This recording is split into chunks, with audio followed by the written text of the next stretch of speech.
Hello, I'm Ragnarok, and welcome to the Reckoning. So today we're looking at the Undead Horse. We're going to go through the quest line to get it, where to craft it, how to, all the stuff, some of the stats on it and stuff like that, how the horse itself differs from all the rest of the horses in the game, whether they're mod horses or the vanilla horses, and all the other stuff. So I know I was talking about we'll eventually have this video. I know it's been really asked for ever since the sub-factions for the Cold Embrace were added. And I've seen a lot of people say, you know, how do I learn it? Where to craft it? All that stuff. So let's go through it now. So first thing we need to go over is the Undead Horse is specifically Cold Embrace locked. It's a Cold Embrace specific thing, at least currently at the time of recording. So you must be Cold Embrace. Okay, next is you're going to have to actually learn the ancient arts.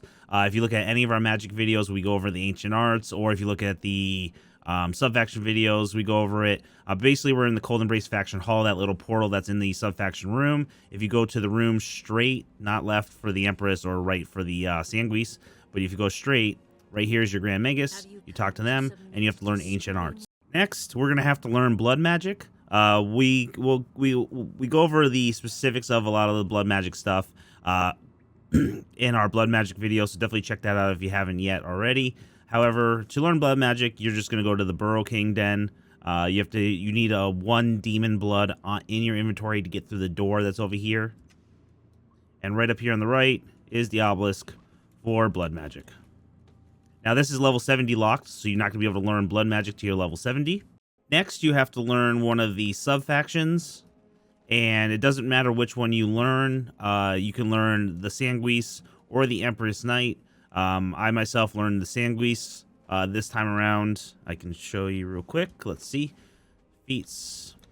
And as you see right there, I'm Saguis unit. So I've tested it with both, but you learn one of the sub-factions, so that makes it level 80 locked because you can't pick a sub-faction to your level 80. Once you are one of the 2 sub-factions, you can come into the Empress Knight room, and right here is a statue. This is the statue to learn the Empress Knights. It's right to the right of it, and you can see it's the entire Cold Embrace symbol. If you talk to it, you now have learned necromancy. Next, you have to create the Shrine of the Harbinger. That is the blood magic shrine. Again, if you want to know where to get the tome, so you can build the blood magic, the Shrine of the Harbinger. Also, the Skull of the Harbinger. Watch our blood magic video. We go over where to get the tome, where to get the skull, how to craft the shrine, and we'll go over all the blood magic also, all the spells and what they do and all that stuff. But you need the blood magic shrine. That's where you're going to craft this stuff in. And as you can see, we have the Undead Horse right here. There's your mats. And you're going to need a tome, so you're going to need to get the tome, but you need to create the shrine anyways. You're going to need the saddle. This is the only saddle that will work on the horse. You cannot use any of the other saddles on the horse. It won't go. Also, just since we're here, you also craft the Servant of the Rayth inside. You get that from the Necromancy feat. You get the horse, the saddle, the Servant of the Wraith pet, and the spell, the Plague Fire. We went over this spell in the blood magic video. Servant of the Wraith is right here. If you're just curious, since we have it here, I max leveled it, I believe. Yes, I max leveled it, so you can look at the stats right here. Again, these are all RNG, so your numbers might be a little different. Your buffs might be a little different. But just to give you an idea of what you're looking at if you max leveled the Servant of the Wraith currently. Now, as far as the horses, I have 3 horses here. I have the Undead. I have the Zephyras horse, which is you can either craft the Zephyras horse if you're Saguis or Empress Knights. You actually need this in order to craft this, so that's why you have to be a sub-faction. And then I have a vanilla horse right here. This is one of the DLC ones, but it's still a vanilla horse either way.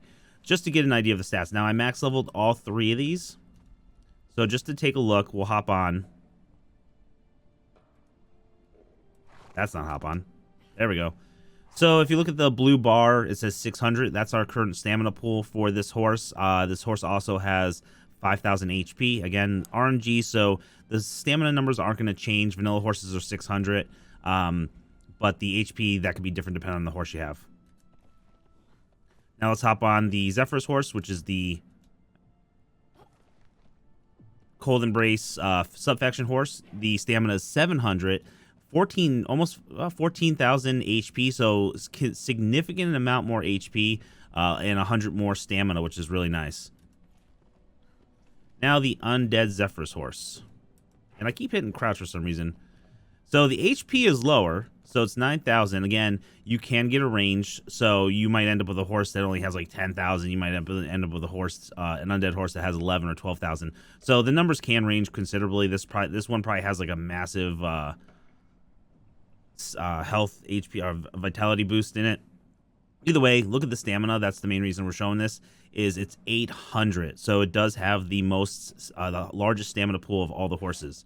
Now we will show something. Let's do this with vanilla horse first. Hey, I didn't hit crouch that time. Now we're gonna sprint around. We're gonna waste. Oh, okay. As you can see, my stamina is draining. Now I'm gonna go to a walk, and my stamina regained. Even walking. We're gonna do it next with the Zephyras horse. You can tell this horse is a little faster.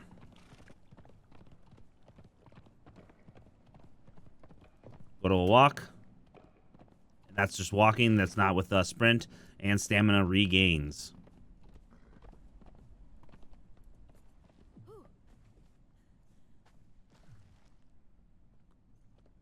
Now, this one.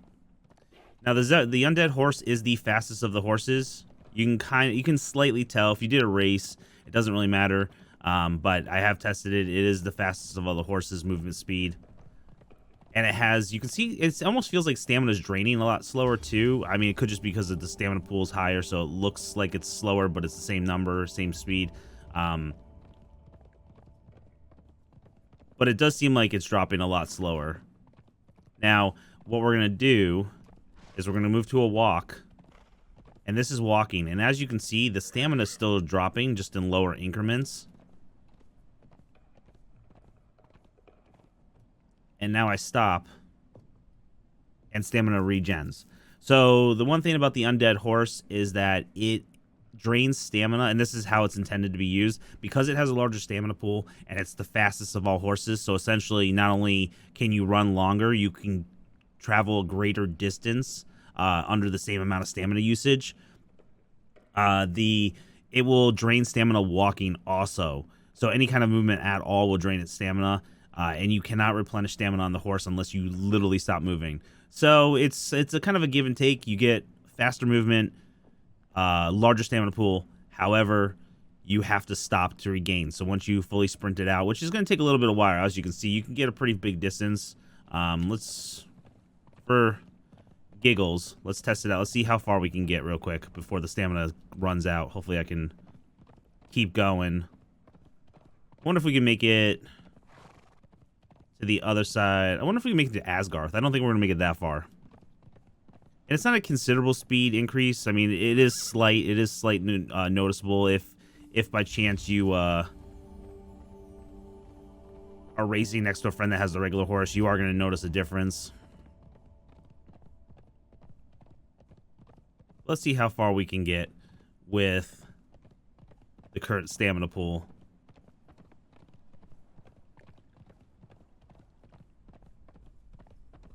I mean, that's a lot. I don't know. I'm kind of torn on it. I like the look of the Zephyras horse anyways. I mean, this horse looks really, really cool at night. But I don't know how I feel about it being undead. Oh, I messed up there. Thought I could go up there. Oh, we'll go this way. There we go. So technically, we probably could have made it if I didn't take that little detour and get stuck. We probably could have made it all the way to New Asgarth.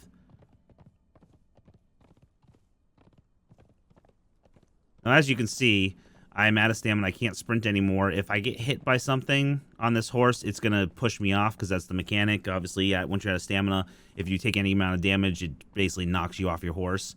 But I'm walking now, and I'm not regaining any stamina. And there you go. It does go back up pretty fast, so it's not like you have to wait too long. And that was a pretty good distance. But, you know, it's a trade-off. Either way, it's a really cool horse. And depending on how much you're traveling on your horse and what you're doing, especially with the new update coming out with Funcom, the being able to drag thralls on a horse, you know, you may be using horses a lot more, which means this horse may not be beneficial for those situations. But if you're going on like quick raids places, you might want to use this horse. It just really depends. It's really up to you, but I think it's a really cool horse. Okay, so that'll be it for the Undead Horse, Necromancy, and the Servant of the Rayth. Hopefully that helped you out. It's a pretty easy quest line. I mean, there are a lot of requirements. You do have to be sub-faction, so like I said, you're not going to be able to do this to your level 80. But, you know, it's really some really cool stuff. And like I said, if you have any questions about any of the magics we do have magic videos on each of the magics, including blood magic, in depth on how to get all the stuff. So just go watch that video if, like I said, you need to find out where the tomes are and how to get them, how to craft the shrine and all that. We have sub-faction videos if you want to know how to do the become either the Empress Knights or the Saguis unit. So check those out. Otherwise, we'll call it on that one. Thank you so much. I appreciate it. If you have any questions or comments, anything I didn't go over, or you just want to say good job, leave it in the comment section below. I do read all the comments. If you liked the video, give it a thumbs up. I appreciate it. It helps out the channel immensely. I want to give a quick huge shout out to the Patreons and our elite Patreons. Thank you so much for everything you all do. If you like the video, make sure you hit the sub button so you can get notified when the next video comes out. Otherwise, I'll see you guys in the next one. As always, fear the reckoning.